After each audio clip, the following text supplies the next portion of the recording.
والهدف هو البحث عن أفضل السبل لتعزيز الثقة وإقامة علاقة متينة وتصحيح الأخطاء التي رافقت هذه المسيرة سابقا.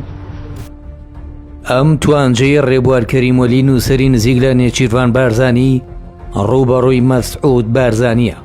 بەڕوای وایە مەسعود بارزانی ڕوبەڕووی هەمان دۆخی ساڵی 2010 بێتەوە. کاندیدی ئەم جارەی بارزانی بۆ سەرۆکۆمار لە فواد حوسەینەوە گۆڕاوە بۆ شێرزێباری کە تەنها بەگوێ بیستی ناوەکەی عێراقیەکان ڕژانە سەر شەقامەکان و ڕەتی دەکەنەوە.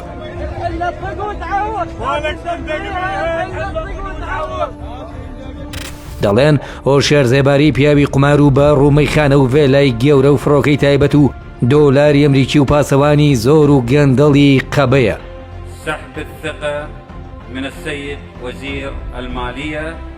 شیعەکانی عێراق هۆشیار زێباری بە پیاوێکی گەندەڵ دەزانن، چونکە لە سەردەمیەوەدا عێراق ملیارەها دۆلار قەرزی هاتە سەر و وڵات کەوتە سەر سکەی ئیفلاس بوون. با بڕوای عێراقیەکان هۆشیار زێباری زاوای بەعس و پیاوێکی ئینفیساڵیە و ماڵە خەزورانی مەسعود بارزانیە، بۆیە بە هیچ ئاوێک لای عێراقیەکان ئەو پاک نابێتەوە.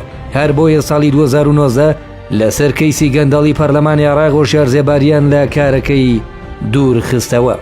هۆشیار زێباری ڕۆژی ڕابردوو سەردانی بەغدای کردووە بە ئەوکاری بارەگای بارزانی سەرقاڵی لۆبیکردنە بۆ ڕکابەرایەتی بەرهەم ساڵح بە فەرمانی بارزانی دەیەوێ پۆستی سەرۆکۆمار بەرێتەوە.